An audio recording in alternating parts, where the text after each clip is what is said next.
Welcome back to another episode of Rock Boys Football, continuing with their Week 6 picks and predictions as UCF heads on the road to play Kansas. And I wanted to wait a couple days to do this game breakdown because you had some question marks about the quarterback situation. From what I'm hearing, right, Jason Bean going to be the starter for Kansas. Jalen Daniels still dealing with some of that back tightness. His availability for that game is in question, so maybe you see him, but it sounds like Jason Bean will be the starter.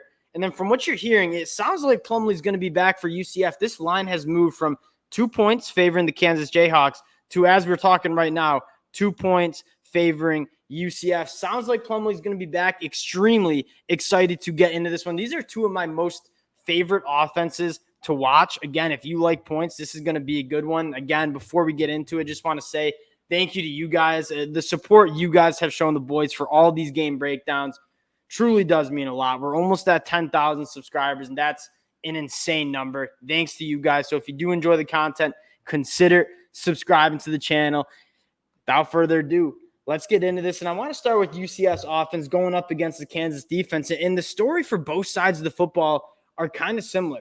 Now, diving into this UCF offense, number 2 in the country, averaging 6.6 yards per carry. This is a team that runs the ball almost 60% of the time, and they are extremely good at it. You're looking at 2 running backs, Harvey, Dog, Johnny Richardson, one of the most explosive and dynamic running backs that you see in the country.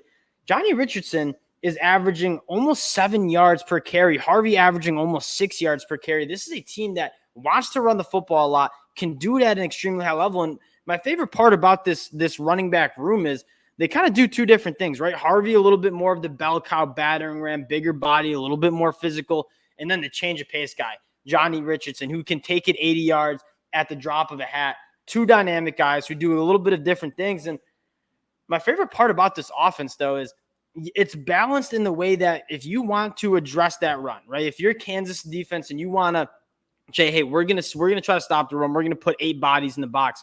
This UCF offense, extremely explosive throwing the football. Now, they don't throw the ball that much, only 42% of the time, but when they do, they're averaging 10 yards per pass. That is top 10 in the country, so they're really good at establishing that run, forcing teams to commit bodies to stop that rushing attack, and then they're beating you over the top. They got a plethora of top wide receivers. We kind of said this heading into the season. Not many better wide receiver rooms in the Big 12 than what they have at UCF, right? Javon Baker, Kobe Hudson, Xavier Townsend. Javon Baker and Kobe Hudson both averaging almost 20 yards per reception. This is a team that when they throw the ball, they want to attack that deeper third. You look at Kansas, they struggle against the run, allowing 4.6 yards per carry. That's 94th in the country. You saw Texas get after them up front. I will say, UCF runs it in a little bit different way. They don't want to go right at you. Sometimes they want to get it out to the perimeter. But at the end of the day, like you would think UCF will be able to get that ground game going a little bit. Now, if you're Kansas, 2 keys to the game, 1, turnovers, right? UCF turns the ball over 2.5 times per game. That's one of the dead last numbers in the country. Can you force some turnovers? Again, I think there's going to be a lot of points. I like both of these offenses.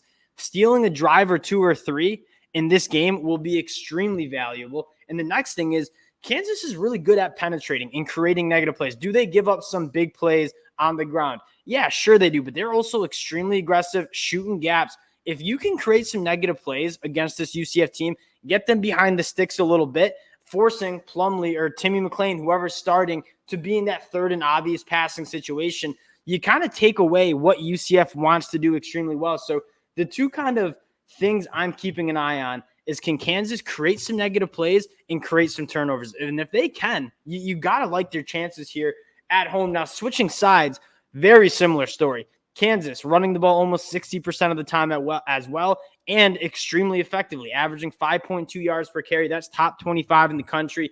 Devin Neal, one of the best running backs in the country. I kind of get in my NFL draft board ready. He's going to be one of the top running backs in this class. Extremely good shake, makes people miss with ease. And that Coach Kotelnicki, I mean, I hope I've said his name right, one of the best offensive coordinators in the country for Kansas.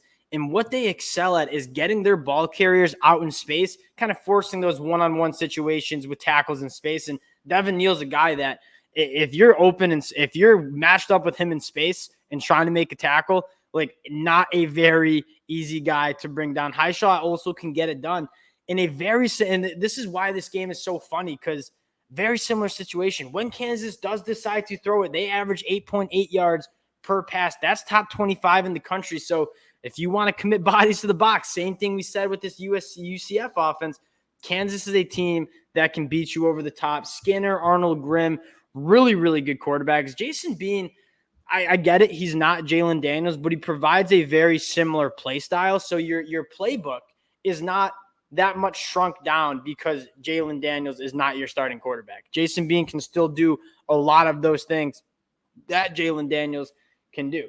If you're UCF, kind of a similar story, right? I mean, Tremont Morris-Brash has been extremely good creating tackles for a loss, sacks. I believe 12 tackles for a loss, 5 sacks on the season. He lives in the backfield. Guys like Lee Hunter, Jason Johnson. I like their front seven. I think they can maybe slow down Kansas's rushing attack.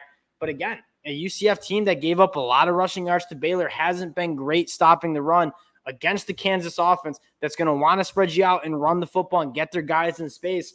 Getting to the pick here, I don't really want to bet against either of these offenses because I think both of these offenses are really good. And quite frankly, I think they're better than their opposing defenses that they're playing against.